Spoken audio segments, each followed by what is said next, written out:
భూపతి రెడ్డి గారు మరియు వారి యొక్క విచ్చేసినటువంటి నాయకులందరూ అక్కడ శిలాఫలకం వద్ద వచ్చి శంకుస్థాపన కార్యక్రమాన్ని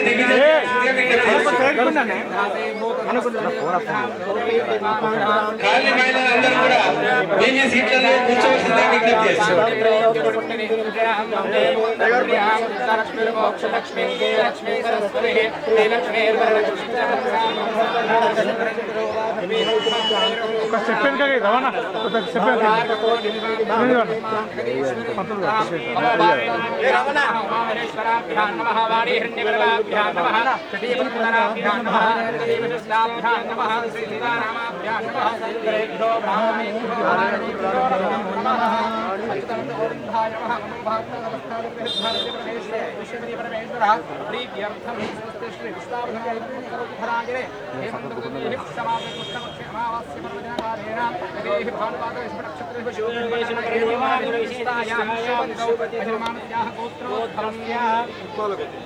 అందరూ మీ యొక్క స్థానాల్లో కూర్చోవలసిందే విజ్ఞప్తి చేస్తున్నాం.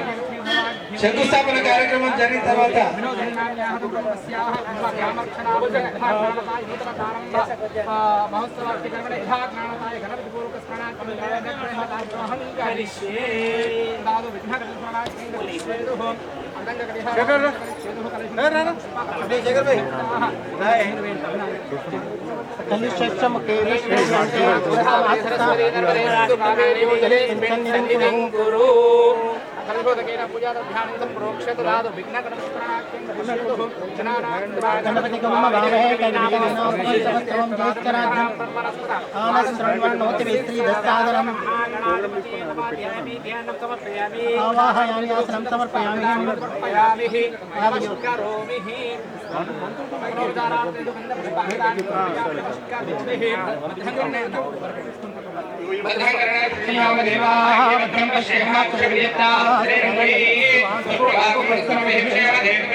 सर्वमंगल मांगल्ये शिवे सर्वार्थ साधके शरण्ये त्र्यंबके देवी नारायणे नमोस्तुते नमोस्तुते सहस्रनारायणे सहस्रनामे पुरुषाय सहस्रकोटियुगधारिणे नमः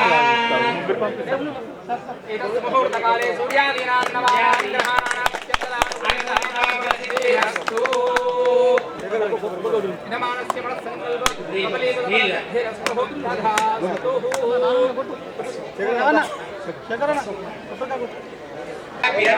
वाणी हिरण्यगर्भा शशि अरुंधति वशिष्ठा श्री सीतारामा सर्वेभ्यो महांजनेभ्यो नमः अयस्तु मुहूर्तमस्तु शुद्ध लक्ष्मी मोक्ष लक्ष्मी जय लक्ष्मी लक्ष्मी सरस्वती श्री लक्ष्मी वल्लक्ष्मिष्ठ प्रसन्ना मम सर्वदा ओम शांति शांति शांति।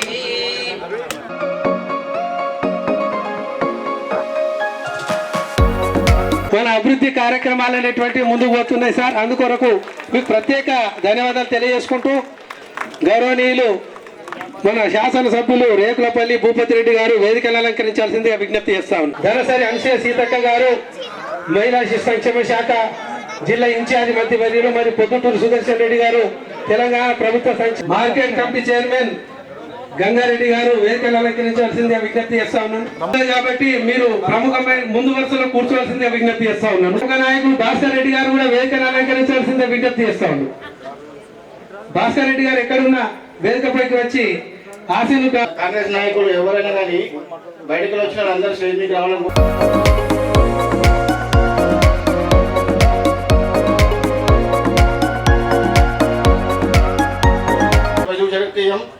మరి అలాగే మన ఎమ్మెల్యే గారు ఎందుకంటే మనకు చాలా మంచి పనులు చేయిస్తున్నారు మనకు. ఎందుకంటే ఎవరు కూడా ఇంతవరకు మీ కాలనీలో కూడా ఈ ఒక్క రోడ్డు చేయలేదు. మీకు 20 ఏళ్ళ నుంచి మీరు అనుభవిస్తున్నారు.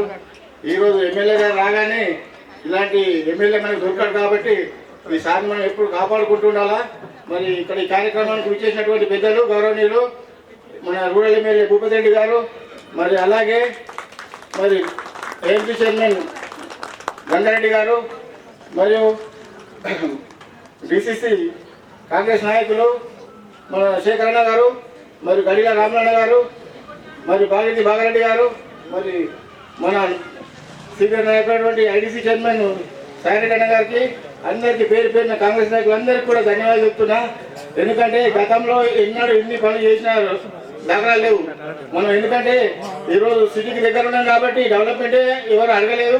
కానీ మన ఎమ్మెల్యే గారు అడగకముందే ఈ రోడ్లను చేసినట్టే వారికి ధన్యవాదాలు మన పాలికలు చెప్పాలా. మరి ఇంకా ఎన్నో రోడ్లు వేయాలని ఉంది, డ్రైనేజ్ కూడా కావాల్సిన ఉంది. మరి మన సార్కు అందుబాటులో ఉండి ఎప్పటికప్పుడు మనం సార్ అంటే ఉంటే మనకు అన్ని పనులు జరుగుతాయి. రాబోయే ఎలక్షన్లు కూడా కార్పొరేషన్ ఎలక్షన్ దగ్గరనే కాబట్టి మన నాయకుల్లో మన ఎమ్మెల్యే గారు ఎవరిని టికెట్ ఇస్తే వాళ్ళని గెలిపించి ముందు తీసుకెళ్లాలని తెలియజేస్తున్నాను. టికెట్లు ఎందుకంటే ఎమ్మెల్యే గారు వాళ్ళని ఇస్తారు కాబట్టి వారు ఎవరికని కానీ కాంగ్రెస్ పార్టీకి వెళ్ళి వారికే మనం సపోర్ట్ చేయాలని చెప్పి తెలుపుకుంటున్నాను. మరి అలాగే ఇక్కడ కొన్ని సమస్యలు ఉన్నాయన్నా, ఇంకా కొన్ని మనకు పనులు కాలేదు.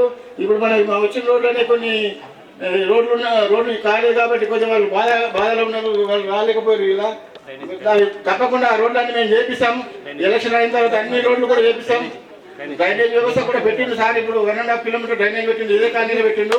అది ఏదంటే గంగారాయన కాలనీలో వాళ్ళకి చాలా ఇబ్బంది ఉన్నది. సార్ మన పిలిపించి సార్ లోపల సార్కు ఎప్పుడు కూడా మనం వెంట ఉంటూ మనం సార్కు అండగా ఉండాలంటే మనము ఎప్పుడు కూడా పనులు సార్ ఏం చెప్తా చేయాలా. అందువల్ల మనం సార్ వెంబడినే ఉండి మనం గెలిపించుకునే బాధ్యత మన పైన ఉన్నది కాబట్టి మరి ఏదైనా ఉంటే మీరు లెటర్ ద్వారా తెలపండి. మరి అలాగే సాయి శివ కాలనీ వాళ్ళ వాసులు కూడా వచ్చారన్నా, వాళ్ళకు కూడా రోడ్ శాంక్షన్ చేపిస్తామని చెప్పి. మురుగునీరు రోడ్డు పైన వారడము, రోడ్డు లేకుండా అనేక ఇబ్బందులు ఉన్నటువంటి పరిస్థితులలో వారు రాగా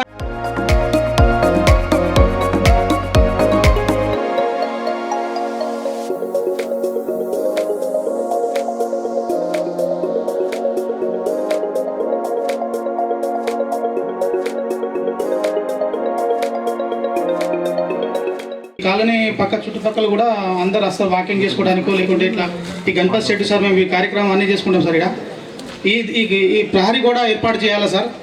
ఇది వెనకాల సార్ ఒక 150 గజాలు పార్క్ ప్లేస్ ఉన్నది సార్. మాకు ఒక కమిటీ హాల్ కట్టించేయాలి సార్, అదొకటి. ఇంకా ఈ 3 కార్యక్రమం సార్. మాకు ఇంకా ఏం సార్ ఏం అవసరం లేదు సార్. మాకు కావాల్సింది చిన్న చిన్న అయితే అయిపోతుంది, ఏదో ఫోన్ చేస్తే అయిపోతుంది. కానీ ఈ 3 కార్యక్రమం అయితే కంపల్సరీ చేయాలి సార్. మా కాలనీ 1 సైడ్ ఉంటుంది సార్, మీ సైడ్. నేనైతే 100% మాట ఇస్తున్నాను సార్. ఒక్క మాట మీద ఉంటుంది సార్ మా కాలనీ, జనప్రియమైన కాలనీ. ఈ 3 కార్యక్రమం చేయండి సార్. పార్క్ ఒకటి, డ్రైనేజ్ ఒకటి, open gym sir. Already park ఉన్నది, ఒకటి ఓపెన్ జిమ్ ఉన్నది. పక్కన ఒకటి కమ్యూనిటీ హాల్ చేయండి సార్.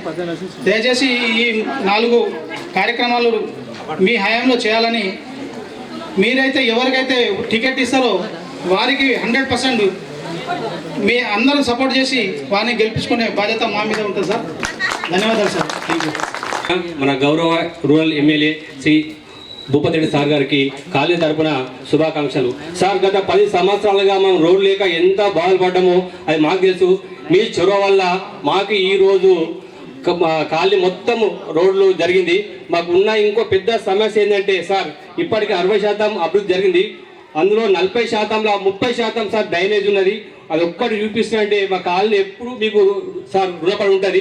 కాబట్టి అది కూడా మీ హయాంలో కావాలా, తొందరగా కావాలని కోరుకుంటున్నాం సార్. అప్పుడు కూడా ఇదే విధంగా పెద్ద మొత్తంలో మంచి సభ ఏర్పడిస్తాం సార్. ప్లీజ్ సార్, ఇది ఒక్కటి మొత్తం చదువుకోండి సార్. Thank you sir. చేసినటువంటి పెద్దలు, మన ముఖ్య అతిథులు మన ఎమ్మెల్యే గారు డాక్టర్ భూపతి రెడ్డి గారికి, అలాగే పిసిసి డెలిగేట్ శేఖర్ గౌడ్ గారికి, రామన్న గారికి, ఐడిసిఎంఏ చైర్మన్ సాయిరెడ్డి గారికి, బాగారెడ్డి గారికి, ఈ కార్యక్రమం డివిజన్ ప్రెసిడెంట్లకు, మన చక్కని కార్యక్రమం.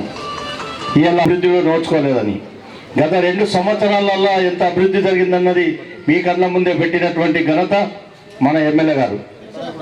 అది ప్రతినిత్యం ప్రజల్లో ఉంటూ ప్రజల మన్నలే కోరుకుంటూ ప్రజలకు ఎక్కడ సౌకర్యం కావాలని చూస్తున్నటువంటి వ్యక్తి మన ఎమ్మెల్యే గారు. వారి అధికారంలో మనం నడుస్తూ మనకు కావాల్సిన పనులు చేసుకుంటూ వాళ్ళు చెప్పిన విధంగా మనం నడిచే బాగుంటుందని చెప్పేసి మీ అందరికి మనం చేస్తూ ఉన్నాం. గత 10 సంవత్సరాలు గవర్నమెంట్ టీఆర్ఎస్ గవర్నమెంట్లో వాళ్ళు చేసిన అభివృద్ధి ఏందో మీకు అందరికీ అర్థమైంది. ఇక్కడన్నా మీరు చూడండి, 12 సంవత్సరాలలో ఎంత అభివృద్ధి పథంలో పోతుందో మీరు ఆలోచించుకొని మాకు ఇక్కడ ఉన్నటువంటి ఈ త్వరలోనే ఎలక్షన్ రాబోతుంది. వాళ్ళ ఎమ్మెల్యే గారు ఎవరైతే ప్రపోజల్ చేస్తారో వారికి ఆశీర్వదించాల్సిందిగా మీ అందరికి మనం చేస్తూ ఉన్నాం. మీరే కాకుండా పక్క అభివృద్ధి కార్యక్రమాల్లో వెళ్తూ ఉన్నాం.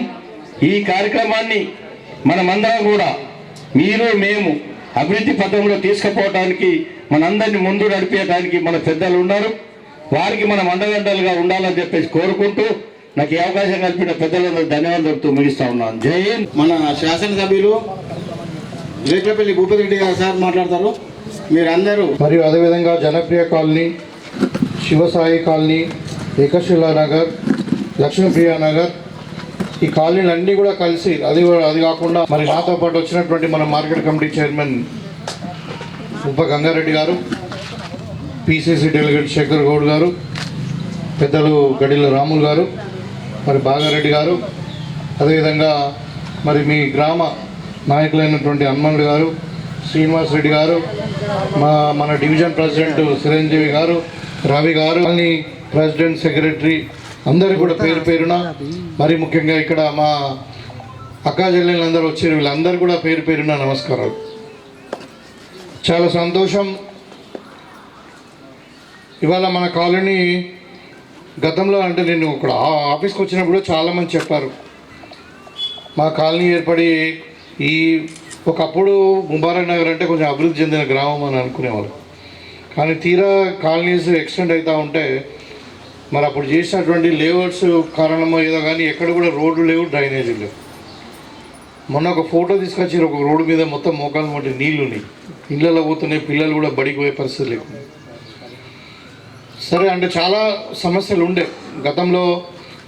మరి తెలంగాణ రాష్ట్రం కంటే ముందు ఏం జరగలేదు. రాష్ట్రం ఏర్పడడం కూడా 10 ఏళ్ళు ఉన్నటువంటి గతంలో ఉన్నటువంటి ప్రభుత్వం కూడా ఏం చేసిన దాఖలాలు లేవు. ట్యాక్సులు కడతారు అందరూ. మరి ఇక్కడ ఉన్న డబ్బులు ఇక్కడికే ఈ గ్రామ పంచాయతీ చెందితే అన్ని రోడ్లు, డ్రైనేజీలు ఇవన్నీ కూడా మనం స్ట్రీట్ లైట్స్ కానీ ఇంకేమైనా పార్కు డెవలప్మెంట్ చేసుకోవచ్చని ఈ వీళ్ళని గ్రామాలందరినీ కూడా మరి మున్సిపాలిటీలో కలపద్దని ఆ రోజు నేను ప్రొటెక్ట్ చేయడం జరిగింది. అయినా కానీ మరి ప్రజల అంగీకారం లేకుండా మరి ఫోర్స్ఫుల్గా జాయిన్ చేసిన తర్వాత మరి అలా 10 ఏళ్ళు అయింది. ఎక్కడేసి పొంగడక్కరే. ఇవాళ మీరు అందరి మాటల ప్రకారమే చెప్తా ఉన్నాను. ఇవాళ నేను వచ్చిన తర్వాతనే, ఇవాళ మేము వచ్చి 2 సంవత్సరాలు అయింది. ముఖ్యమంత్రి గారు రేవంత్ రెడ్డి గారు కాంగ్రెస్ పార్టీ అధికారంలోకి వచ్చిన తర్వాత నేను ఎమ్మెల్యేగా గెలిచిన తర్వాత ఇవాళ మన ముబారక్ నగర్ 18 డివిజన్లోనే దగ్గర అంటే ఒక water tank 1000 KL water tank వచ్చింది మనకు అమృత స్కీమ్ కింద. ఏంటంటే అది ఒక్కొక్క 150 లీటర్స్ పర్ డే పర్సన్. ఆ ట్యాంక్ ఒకటి 150 కోట్లతో మన డివిజన్కే రావడం, ఎక్స్క్లూజివ్ మన డివిజన్ కొరకే. అది కాకుండా సీసీ రోడ్స్, డ్రైన్స్ ఇవాళ మనం ఇవాళ చేయబోతామని ఇవాళ మనం ఫౌండేషన్ వేసుకున్న 1 కోటి రూపాయలు. తర్వాత బీటీ రోడ్స్ ఇంతకుముందు మనం చేసిన 1,80,00,000 రూపాయల వరకు మనం ఈ డివిజన్లో అయింది. మనం చేసిన రోడ్లు అన్నీ కూడా. నేను వచ్చినాక జెడ్పీహెచ్ఎస్ స్కూల్కు డెవలప్మెంట్ కొరకు 19 లక్షలు వచ్చినాయి. ఇట్లా అంటే దగ్గర 4.5 కోట్ల రూపాయలు మన ఒక డివిజన్కి అభివృద్ధిలో వచ్చినాయి నేను వచ్చిన తర్వాత ఈ 2 సంవత్సరాలు. దాన్ని బట్టి మీకు మరి కాంగ్రెస్ పార్టీ యొక్క సిద్ధశుద్ధిని కానీ నా యొక్క కమిట్మెంట్ను మీకు అర్థమవుతాం. ఇవాళ సరే అర్బన్లో చేరిండొచ్చు, మనకు డివిజన్ నెంబర్ 18 అయింది, సెమీ అర్బన్ కింద ఉంది. ఇలా మున్సిపాలిటీలో చేరినప్పటికీ మరి ఇంత దగ్గర ఉన్నప్పటికీ కూడా ఇక్కడ అభివృద్ధికి నోచుకున్నటువంటి సందర్భంలో మనం ఇలా ఈ ప్రాంతాన్ని ఆ ఎలక్షన్లప్పుడు నేను చెప్పినాం ముబారక్ నగర్ను ఖచ్చితంగా నంబర్ 1 డివిజన్గా మారుస్తాం. అన్ని రోడ్లు, డ్రైన్స్, పార్కులు అన్నీ కూడా మేము మంచిగా వేసుకోవడం జరిగింది. తప్పకుండా దానికి కట్టుబడి ఉన్నాం. ఇవాళ మనకు 1 కోటి రూపాయలు వచ్చినాయి. ఇంకా త్వరలోనే ఇప్పుడు ఈ 1 కోటి రూపాయలు కూడా ఎట్లా ఉందంటే సెగ్రిగేషన్ ఎక్కడైనా మనం పెట్టుకోవచ్చు. సో మీరు ఇంపార్టెంట్ రోడ్స్, డ్రైన్స్ ఎక్కడ ఉన్నాయో పెట్టండి. మిగతా కూడా మనకు వస్తున్నాయి. ఇప్పుడు మళ్ళీ ఇంకా మనకు కొన్ని ఫండ్స్ మనం ఆల్రెడీ అన్ని ప్రపోజల్ చేసి ఉన్నాయి, గవర్నమెంట్ దగ్గర ఉన్నాయి, కొన్ని లీడర్లో ఫండ్స్ ఉన్నాయి, కొన్ని గవర్నమెంట్ సైడ్ నుండి ఉన్నాయి. రేవంత్ రెడ్డి గారు పూర్తి కమిట్మెంట్తో పనిచేస్తూ ఉన్నారు. ఏంటంటే మన పట్టణాలన్నిటి కూడా అభివృద్ధి చేయాలి. సో ఆ సందర్భంగా నేను ఏమంటే ఇప్పుడు 2 సంవత్సరాలు అయింది, ఇంకా 3 సంవత్సరాలు మన ప్రభుత్వం ఉంటుంది. మీరందరూ తెలిస్తే మళ్ళీ ఒక 5 ఏళ్ళు ఉంటుంది. కాబట్టి ఈ 3 ఏళ్ళు అయితే ఖచ్చితంగా మన ముబారక్ నగర్ 18 డివిజన్లో ఏ ఒక్క రోడ్డు కూడా కంప్లీట్ కాకుండా డ్రైన్ లేకుండా ఉండకూడని కాలనీ ఉండదు, అన్నీ కూడా కంప్లీట్ చేస్తాం. కాబట్టి అభివృద్ధిలో ఇంకా పార్కులు ఉన్నాయి అక్కడక్కడ. ఇప్పుడు ఈ పార్క్ అన్నారు, ఈ పార్కు కూడా అవసరం ఉంటే మన సిడిపిఎల్ కానీ పార్కు డెవలప్ చేస్తాం. తర్వాత ఇంకా చిన్న చిన్న చెప్పారు, ఓపెన్ జిమ్ కావాలన్నారు. ఇవన్నీ చిన్న చిన్న సమస్యలు, అంటే నా ఫండ్తోనే చేయొచ్చు, గవర్నమెంట్ ఫండ్ అవసరం. అయితే అంటే నేను ఏం చెప్పదలుచుకున్నా అంటే ఇవాళ నిజామాబాద్ పట్టణం అభివృద్ధి చెందాలన్నదే మా ఒక ఆలోచన. ఇవాళ మన కార్పొరేషన్ అయింది, మన పాపులేషన్ వైజ్ చూస్తుంటే హైదరాబాద్ తర్వాత వరంగల్ తర్వాత మనదే. రాష్ట్రంలో అతిపెద్ద నగరం 3వ స్థానంలో ఉన్నదంటే నిజామాబాద్ పట్టణమే. కానీ కొంచెం లోపల ఇప్పుడు మన కాలం ఎట్లుందో ఇప్పుడు లోపల కూడా అట్లనే ఉంది. ఎక్కడ కూడా రోడ్లు లేవు, డ్రైనేజ్ లేవు, అంత స్లమ్స్ లాగానే ఉన్నాయి. ఒక రోడ్డుకి ఇంత రోడ్లు. మరి ఇంకా రోడ్డు మరి అవన్నీ స్మార్ట్ సిటీస్గా మరి నోటిఫై అయినాయి, సెంట్రల్ గవర్నమెంట్ గుర్తించింది. మరి అన్నిటి కూడా స్పెషల్ ఫండ్స్ తీసుకొచ్చి వాళ్ళు డెవలప్ చేస్తూ ఉన్నారు. మరి మన దగ్గర ఎందుకు అయితే లేరు? మన దగ్గర మన ఒక ఎంపీ ఉన్నాడు, మన బీజేపీ ఎంపీ పంపించినాం కదా మనం పార్లమెంట్కు. దేని కొరకు పంపించాం? నిజామాబాద్ డెవలప్ కావాలని పంపించిన వాళ్ళు, లేకుంటే ఇంకా మురికుప్పంగా మారాలని పంపించిన వాళ్ళు. ఇవాళ 12 ఏళ్ళు అయిపోయింది, ఒకసారి వచ్చింది లేదు, ఒక సిబెడ్ మట్టి తీసింది లేదు, ఎక్కడ కూడా ఒకళ్ళు కలిసింది లేదు, ఒకళ్ళు చేసింది లేదు. ఇవాళ ఇంకా ఏదో రెచ్చగొట్టడానికి ఇందూరు పేరు మారుస్తారంట. అదే మనం కోరుకున్నది. నిజామాబాద్ ప్రజలు ఏం కోరుకుంటున్నారు? మన పట్టణం నంబర్ 1 పట్టణంగా అభివృద్ధి చెందాలి, మనది స్మార్ట్ సిటీగా మనం కేంద్ర ప్రభుత్వంలో మనకు గుర్తింపు రావాలి, స్పెషల్ ఫండ్స్ రావాలి, స్లమ్స్ లేకుండా రోడ్లు మురికివాడలు ఏవి లేకుండా ఉండాలి, మంచి కాలనీ డెవలప్ కావాలి, మనకు లంగ్ స్పేస్ కావాలి, పెద్ద పార్కులు, తర్వాత మనకు పెద్ద బస్ స్టాండు అవసరం, మనకు ఒక నిజామాబాద్ చుట్టూ ఒక రింగ్ రోడ్డు, మరొక చేంజ్, ఒక master plan. Nizamabad master plan లేదు. గతంలో టీఆర్ఎస్ వాళ్ళు ఏదో డూడులా కొంచెం ఏదో ప్రయత్నం చేశారు, దాంట్లో కమిషన్లు తిన్నారు, అది మొత్తం మీద అట్లా పక్క పడేస్తారు. ఇవాళ మేము కొత్తగా మాస్టర్ ప్లాన్ తీసుకురావడానికి ప్రయత్నం చేస్తూ ఉన్నాం. నిజామాబాద్ సిటీని ఒక 50 సంవత్సరాల ప్రణాళికతో నిజామాబాద్ చుట్టూరుగా కూడా నేను పెట్టిన ఆల్రెడీ ప్రపోజల్ పెట్టిన, నేను 2000 కోట్లతో వానికి వీనికి కొట్లాడ పెడతాం. ఈ పనికి వాళ్ళ ముచ్చట్లు మనకి ఎందుకు? ఇవాళ వాళ్ళ కష్టం వాళ్ళు చేసుకుంటున్నారు, మీ పని మీరు వేసుకుంటారు, సంతోషంగా తింటున్నారు. పేదోళ్ళకి వాళ్ళకి కావాలంటే సన్న బియ్యం కూడా ఇస్తున్నాం, రేషన్ కార్డులు ఇస్తున్నాం, సన్న బియ్యం ఇస్తున్నాం, లేని వాళ్ళకి ఇందులో మిగిలి ఇస్తున్నాం. ఇంకా గరీబ్ వాళ్ళు ఉంటే 200 యూనిట్ల కరెంట్ ఫ్రీ ఇస్తున్నాము, మా అక్క జిల్లాలకి అయితే ఆర్టీసీ బస్ ఫ్రీ ఇస్తున్నాము. మరి అంటే ఇప్పుడు సంక్షేమ పథకాలు నడుస్తూనే ఉన్నాయి. ఇంకా మనకు కావాల్సింది ఏంటి? అభివృద్ధి కావాలి. ఇవాళ అంటే అన్ని విధాలుగా మనం దాన్ని శిక్షించి పెట్టడం, వాడు అట్లా వీడు ఇట్లా అంటే అది అంటే మనం అందరం అన్నదమ్ములా కలిసి ఉండాలి. అంటే మనం హిందూ మతం గురించి మనం నేర్చుకోవాలి. మన పుట్టుకతో హిందువులో కాదు, మా అమ్మ చిన్నప్పుడే నేర్పింది రామాయణం భారతం అప్పుడు చదివాం చిన్నప్పుడు పుస్తకాలలో. ఇప్పుడు మోడీ గురించి నేర్చుకోవాలి, కూడా అరవింద్ చెప్తే మనం హిందూ మతం నేర్చుకోవాలా? హిందూ మతం గురించి వాళ్ళు మనం నేర్పుతారా? గుజరాత్ వాళ్ళు నేర్పితే మనం నేర్చుకోవాలా? అంటే అల్తం లేని పసలేని వాదంతో ప్రజలను ఏదో తప్పుదో పట్టించే ప్రయత్నం చేస్తూ ఉన్నారు. నేను ఏమంటున్నా అంటే ఇక్కడున్న మహిళా సోదరులకు ఇప్పుడు మా అన్నాలు చెప్తా ఉన్నాడు, ఖచ్చితంగా ఒకటి మహిళా భవన్ కావాలంటున్నారు. మీకు 10 లక్షల రూపాయలు పెట్టి మా టీడీపీ నుండి ఇచ్చి మీకు ఒక మహిళా భవన్ కట్టించే బాధ్యత నాది. కారుడుగా నేను మాట మీద ఉన్న వ్యక్తి, నాకు ఇంకా వేరే వ్యాపారాలు లేవు. అర్థమైందా? ఇలా ఉన్న నా దవాఖాన బంద్ చేసుకొని వచ్చిన ప్రజల సేవ చేయడానికి మీరు అందరూ ఆశీర్వాదం చేయడం వల్ల నేను ఎమ్మెల్యే అయినా. నాకు ఒకటే ఉద్దేశం, ఏదో ఇంత మంచి పేరు చేసుకోవాలని స్వార్థం ఉండదు, కానీ ఇంకా వేరే ఏం లేదు నాకు. కాబట్టి అంటే నేను చెప్పినా అంటే ప్లీజ్ నా పక్క ఇక్కడ చెప్పాలి అమ్మ, ఇప్పుడు కాదు మరి ఇంకా టైం ఉంటుంది. నా ఫండ్కి వెళ్ళి సిడిపికి వెళ్ళి ఇస్తా అంటున్నా, మీకు 10 లక్షల రూపాయలు మీకు మహిళా భవన్ కట్టించి తీరుతాం 100%. అది కూడా చూద్దాం. అన్నీ ఒకసారి కావు, విడతల వారిగా అవుతుంటాయి. ఎందుకంటే నా కాన్స్టిట్యున్సీ 180 గ్రామాలు, ఇక్కడ నుండి చీవన్పల్లి దాకా 90 కిలోమీటర్లు ఉంటుంది. మరి తాండాలు ఉన్నాయి, అవన్నీ అందరూ కూడా మనోళ్ళే, అందరూ నా వాళ్ళే, నాకు గెలిపించిన వాళ్ళే. కాబట్టి మంచి కింద ఇవ్వాల్సి వస్తుంది. ఇప్పుడు మంచిగా మంది ఎక్కువైతే మంచిగా పలసగైనట్టు మరి అట్లా కొంచెం ఇబ్బందులు ఉన్నప్పటికీ ముబారక్ నగర్ మీద టాప్ ప్రయారిటీస్ అని చెప్తున్నాను. నేను ఇవాళ నేను వచ్చినాక 4 కోట్ల రూపాయలు 4.5 కోట్ల రూపాయలు మీ గ్రామం మీ డివిజన్ తెచ్చినాయి. తప్పకుండా ఇంకా రాబోయే భవిష్యత్తులో కూడా ఖచ్చితంగా ఈ ప్రాంతాన్ని మనం అభివృద్ధి చేసుకుందాం. ఎక్కడ కూడా ప్రాబ్లం లేదు. నేను కమిటెడ్గా ఉన్నాం. నా ఇక్కడ నా ఆఫీస్ నా పక్కగా ఉంటాను, ఈయన ఉంటాను, గూపన్పల్లిలో ఉంటాను. ఇంతకుముందు ఖరీలో ఉంటుంది, కానీ ఇక్కడనే దూరం అవుతుంది మీ అందరికీ. ఇక్కడనే మార్చినా అంటే ఈయన మంచి మాకు ఆలోచన. కాబట్టి ఇలా సంక్షేమ పథకాలలో కళ్యాణ లక్ష్మి కావచ్చు, సీఎం రిలీఫ్ ఫండ్ కావచ్చు, ఇంకా ఏదైనా ఉండదు, ఎక్కడ మేము అడగాలి, మీరు ఏ పార్టీలో మేము అడిగినామా, రాగానే ఎలిజిబుల్ ఉన్నారో లేదా ఉంటే సంతకం పెట్టండి. కాబట్టి ఎలిజిబుల్ ఉన్న అందరికి ఇస్తాం, మీరు ఏ పార్టీ అయినా కావచ్చు, మీ ఇష్టం కూడా దయగలు తెస్తారు లేకుండా లేదు. కానీ మేము ఎక్కడ కూడా మేము ఫోన్ చేసి మేము మా పార్టీ కోట ఎత్తేనే మేము ఇది వేస్తామని అనలే. కాబట్టి ఇలా భవిష్యత్తులో కూడా అదే ఉంటుంది. కాకపోతే కొన్ని అయినాయచ్చు, కొన్ని కాలేదచ్చు. కొన్ని పనులు మేము చెప్పినాం, కొన్ని అయినాయి, కొన్ని కాలేదు. కాకపోతే కూడా ఇంకా మాకు 3 ఏళ్ళ టైం ఉంది. మీరు ఇచ్చిన బ్యాండెడ్ ఓటు దేని కొరకు వేసారు, 5 ఏళ్ళకి వేసారు, మాకు 2 ఏళ్ళకి అన్ని కావాలని అంటే కావు. 3 ఏళ్ళ తర్వాత గప్పుడు అడగండి, మాకు సార్ మీకు చెప్పిరు రాలేదు, మరి ఎందుకు రాలేదంటే గప్పుడు నేను దానికి సమాధానం చెప్తాను. ఎందుకు రాలేదో కూడా చెప్తా, ఏదన్నా సమాధానం ఉంటుందని. ఎందుకు రాలేదో ఎందుకు చేయలేదో కూడా నేను సమాధానం చెప్తాను. అప్పుడు అడగండి మీరు 3 ఏళ్ళ తర్వాత, మీకు హక్కు ఉంది. అయితే ఈ విధంగా నేను ఏమంటానంటే మనం మాట మీద ఉండేటువంటి పార్టీ, మాట మీద ఉండేటువంటి మనుషులమే కాబట్టి ఖచ్చితంగా ఈ ప్రాంతాన్ని అభివృద్ధి చేద్దామని ఒకటి. ఇవాళ మనకి ఎన్నికలు వస్తున్నాయి, మీరు చూడండి. గతంలో ఇప్పుడు మన నిజామాబాద్లో చూడండి, ఇప్పుడు కాంగ్రెస్ పార్టీ అధికారంలో ఉంది, అక్కడ బీజేపీ ఎమ్మెల్యే గెలిపించారు. వాళ్ళు ఏమైంది, ఒక పని అవుతుందా?